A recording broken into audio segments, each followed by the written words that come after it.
Let's sort out this mystery voice. Hugh Laurie is here. By the way, Hugh, you're very welcome to the show. Thank you very much. It's very good to be here. And what a great moment to join the portal. I'm trying to piece it together in my mind. What on earth has been going on here?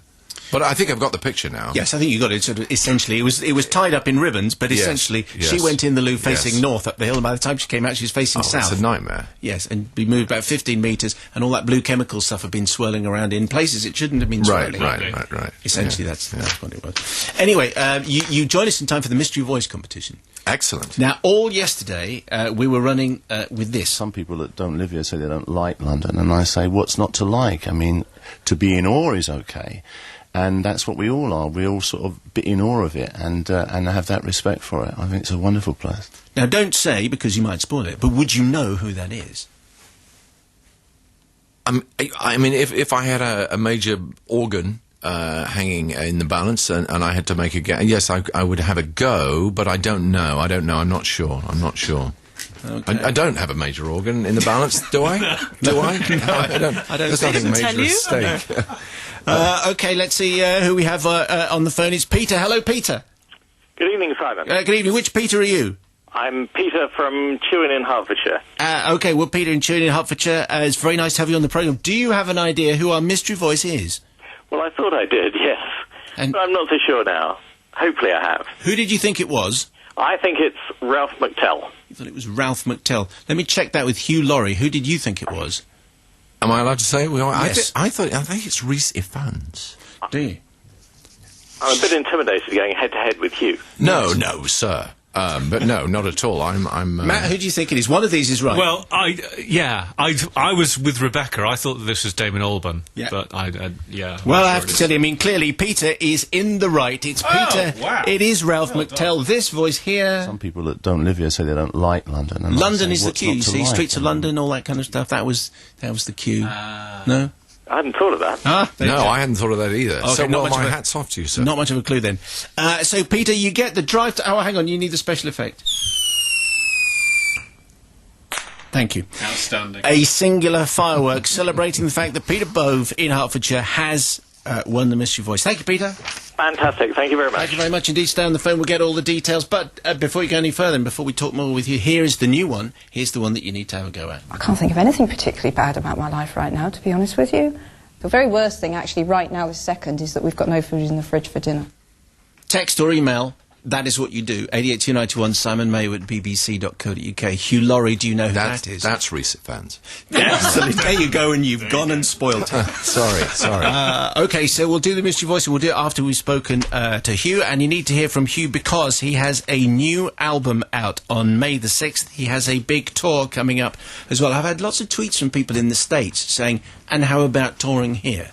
So can we start with that first? Is there a tour planned in the United States? There is, yes. I don't know where it's going. I mean, I go where I'm pointed. I don't know what's happening an hour from now, 10 minutes from now. But I believe there is one, and it will involve, it will involve touring. Well, the one here involves, this is June, Bristol, London, Oxford, Brighton, Birmingham, Manchester, Edinburgh and Gateshead. Do you know, all of that's news to me. Is that? It really is. Did you know anything about that? I didn't. But I mean that in a respectful and excited way. I don't mean to say I'm being casual, but I'm not. I'm absolutely terrified. You do know you've got an album out? I do know that. Yes. Someone had told me that. I think I read that on someone's Facebook page. Yeah. And the album is called Didn't It Rain? And we're still in sort of the same territory as the last album, but you're moving geographically slightly. A little bit geographically. It's spreading out. It's oozing almost out across the great American continent. It's also, I think, more romantic. Yes. It's actually more feminine in a way. Well, we have more female singers, but there's something about it that I think is. There's something about it which I like to think is more sort of courtly and romantic, and I'm very, very excited by that. I find that very... Explain what you mean by courtly. Well, there's rock and roll, it seems to me, is a lot of... is men standing, thrashing guitars, demanding that women go to bed with them. That's basically what it is. There's a few of those. And we've got there's an element of Cuban music in this album in some of these songs, and I think of there being a sort of courtly, not a seduction exactly, but there's a romance between a man and a woman as opposed to a sort of table pounding demand. Aren't I great? Right. There's an option. There is an option, yes. And it's the option, can I say no? B, yes, yeah. Which I find, is much more intriguing and sexier. Actually, I'm proud to say I think it's a sexy record. When you hear it, you may say, "Well, you have a twisted and weird idea of what sexy is," but to me, it has a romance to it, which I'm very proud of. And is your choice? Is it entirely your choice of songs? It is. It is. And so, what can we conclude? Well, that's the very good point, because by your choices you reveal. You see, I was thinking about this the other day. Do you have a moment? Now that I've got you here. You're on, and this is your moment. Okay. By the way. I was thinking that, people have asked, do you plan to write your own songs? And wouldn't you say that writing your own songs is a way of expressing more accurately who you are and what you feel? And there's some truth to that. But I also I was thinking about clothes. When we talk about someone being well-dressed, we don't talk about someone who's made their own clothes.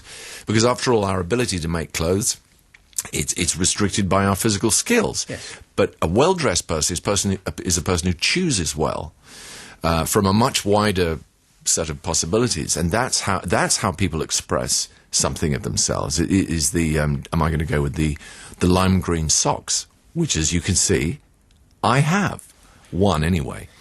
And I think in the act of choosing songs, I think in some ways there's a much more intimate and revealing act, in the same way that when you put on music for friends at home, you're conscious of the fact that it is part of it's an exchange. There's a transaction. You are expressing something about yourself and about how you feel about other people and what you think the mood is or what you want to say about how you're feeling at that time. I think the choosing of songs is actually, in some ways, is a more interesting battle. That was a very long answer. No. But I'm with the analogy, and I get it. But is there also part of you that thinks, as in fact you wrote on the first album, you are clearly not from Alabama. You haven't had grits. You haven't sold your soul to the devil. I actually have had grits now. Oh, you have had and grits. They're excellent. It's the worst breakfast going. Well, I had cheesy grits, and if you put cheese in it, then you've upped the stakes. Gritty grits. I think gritty grits. All right. Yeah. And so entry-level grits. Okay, yeah. so essentially, you don't come from a classic blues background. Correct. That's essentially what you say. And I wonder if that's very nicely put. Is that part of your reluctance or reticence to actually do your own stuff? Because you think that you could write your own blues songs, but because you are a middle-class white Englishman, that sort of holds you back. I suppose that's true. I suppose there's an element of that, but I think probably a bigger element is the fact that I'm aware of this vast beach of sand stretching off into every grain of sand contains some marvel, some jewel, some beautiful story, some idea, some emotion, or just a tune. And why go making other grains of sand when you're standing on a beach? That there's plenty of that. And some of it is so joyous and so glorious and is so unknown, it's so undiscovered. And I feel, it's rather a pompous thing to say, but I feel it's a great honour to bring a song to an audience, a song they may not know. I mean, we do some songs that people will know well, but, to bring a song that people haven't heard of, or haven't heard for a very long time, let's say, and reacquaint people with something that they wouldn't otherwise have heard, I think is a great privilege, and it's a wonderful feeling. Well, it's a great listener, and you speak like a zealot. You speak like you're not a new convert because you've liked this stuff for a long time, but you can convert people. Have I got flecks of spittle around my lips? So explain, put all that you just told us into Wild Honey, and we'll play it. Put all of that zealot, yes. So explain Wild Honey, actually, where it came from and why. Wild Honey is actually is one of the more recent songs. It's a comparatively young song. This was written by Dr. John and first recorded by Dr. John. I'm not even sure it's been recorded by anyone else. We played this song. we had the temerity to play this song about an hour before he took the stage at the Montreux Jazz Festival. That was a sort of reckless act and could have gone horribly wrong. He might have come on with a chainsaw. But he didn't. He actually shook our hand and said, thanks for doing that song. Yeah, you cats. Called you a cat? Did he really did call me a cat? You just make that up? No. He calls me cats. That's the best thing he can call you, or at least that's the only thing I could say on the radio waves. But no, cats is still a very big word in the music world. Isn't it great? I like it. It's good. Yeah, and also people call me Dad. Not as in I'm an old geezer, which I am, but as in short for Daddy-O. Dad is a sort of really? Yeah. People say Daddy-O still. They do. Hepcats. Hepcats. Hepcats and Daddy-Os. So you are a cat and a dad. Yes, I certainly am. Okay. Hugh Laurie from his new album Didn't It Rain. This is Wild Honey.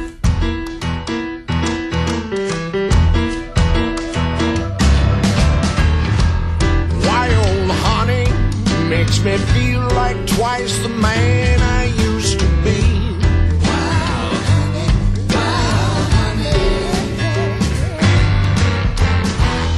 Wild honey makes me feel like twice the man I used to be. Wild honey. It don't take but a crack to crumble a kingdom. Don't take but a queen to make that kingdom come.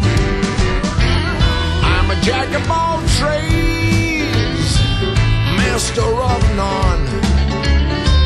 I'm the one who's gonna get all the fun done. Wild honey. Yeah,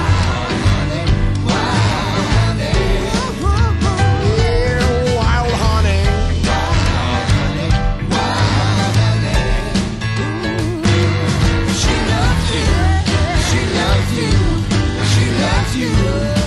My little lover girl, she loves you, she loves you.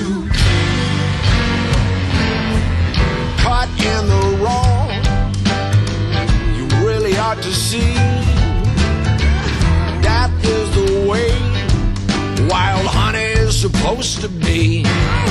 Wild honey, wild honey.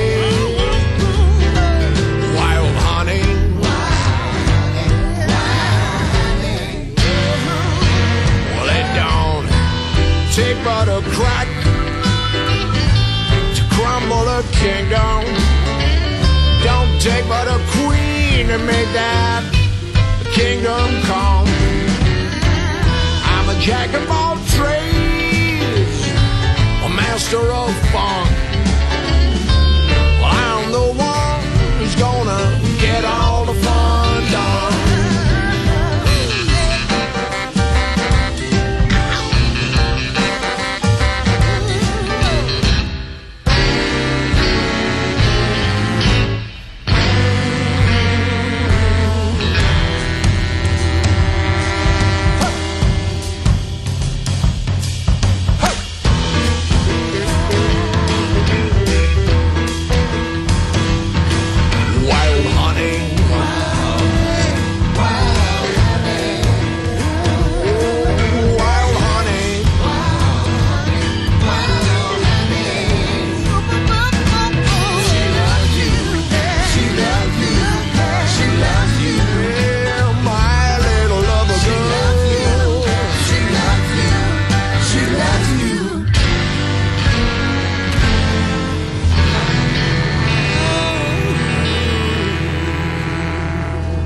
From the new Hugh Laurie album, Wild Honey, the album is called Didn't It Rain.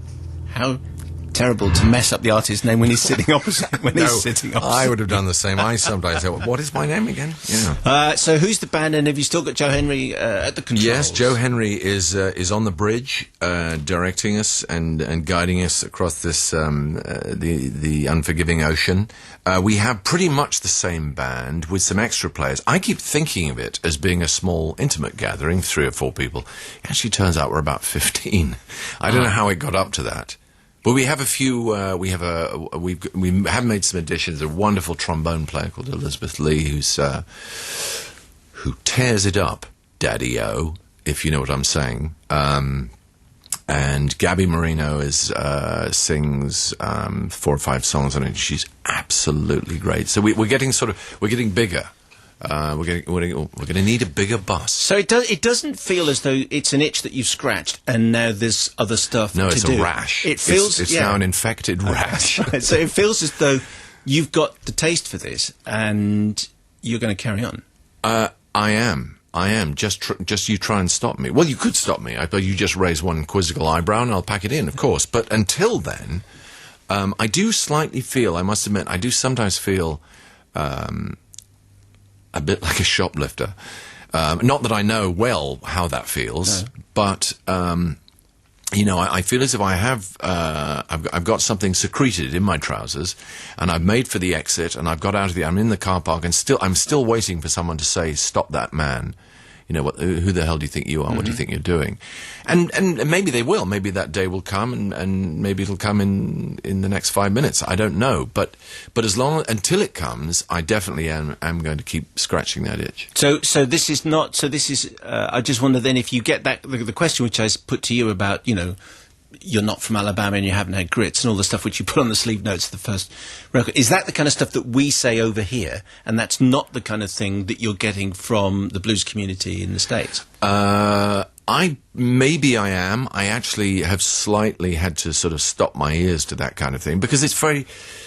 you just waste a lot of energy worrying about it. You have to just do what you love and trust that somebody somewhere will love it too. I mean, that's after all that's the conceit that propels everybody into any kind of entertainment, is that you have to believe that the thing you like, somebody somewhere will like too. I mean, as long as it's honest, if you honestly like it, if you're trying to manufacture something to anticipate what other people like, then that becomes trickier. But as long as it's sincere, and as long as nobody does come running out of the shop saying, show me the receipt for that, I am going to keep going. And is the voice you sing in, is that your house voice? Do you sing in the American accent? Do you have a variety of American accents? Yes, I've got an American accent bag. That I run it. No, I'm not really conscious of that. But blues has to be sung in American, doesn't it? It pretty much does. In this, and Puccini has to be sung in Italian. It's just the idiom, and it it has to be played on a certain kind of instrument. We don't have a sackbut, and we don't have I can't think of another Elizabethan instrument. You know what I mean? Because it's just the idiom. Those are the sounds. That's the vocabulary in it, and it requires a certain, apart from anything else, of course, a lot of songs depend on a particular kind of rhyme that you can't, dance and dance. If you start mixing those two up, you can't rhyme a song. It's really that basic. Yes. Yeah. Be like a wrong note if you... Exactly that. Paul in Salford. Simon, could you ask if he's playing the Blues on the Bay Festival in Warren Point this year? Well, we've already established there's no point in asking him that, because he didn't know he was playing Bristol or London or Oxford. He might lie. He might lie and say, yes, I'm definitely looking forward to it, and that's one of my favourite venues. Keith in Chester. Mr. Laurie, you are a fabulous actor and equally great musician. You've brought a smile to my face this afternoon, and the Dr. Johnson sketch in Blackadder has to be my favourite. Have you retired from television, by the way? Is that true? Or the acting bit? No, not consciously. I mean, I'm doing an awful lot less of it, obviously, but it's not as if you have to hand back the keys to the locker or anything. There's nothing to be given up. So I am actually going to be doing a film. I'll be doing a film at the end of the year, which I'm forbidden from discussing. What's that about? Well, it's set in the 1930s. Damn, I walked into that. My cunning question line right. You fell for. Yeah, I'm not supposed to talk about. But that's a movie. It is a movie. Yeah. Who else is? No. But as far as television, I'm so desperate to please. I would have told you anything there. Well, who do you want to be in it? Who do you want to be in it? And I'll see if I can get him in. But as far as television is concerned, yeah. that's fine. I mean, maybe writing, because I mean, I must say, I will till the day I die, I will be immensely proud of some of the things we did on House, and partly because of that, I didn't want to sort of just bounce straight into another thing, and because you're sort of there's something slightly unseemly about that.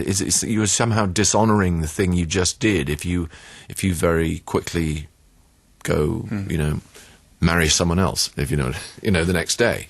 It seems that a period must elapse before you do anything else. And I'll come back as sort of more as a sort of Obi-Wan Kenobi sort of figure. Does it appeal to go back? Because I interviewed you in '96, I think '97, when you had The Gunseller out, which was a fantastic novel, and really, thank you. But it really does demand that you go back and you put a bit of effort into that and do another one. 6 was my plan. My original plan was to do 6. And how's that going then? Weirdly, I've done 3, 4, 5, and 6. I just cannot do the second one. It's get on with it.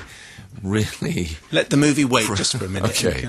So you need that one to bridge. Yes. Have you brought back from your, all the time that you spent in America? Has it changed you in any way? I mean, are you that kind of positive attitude which the Americans specialise in, the can-do attitude which we don't tend to have as much of, let's say?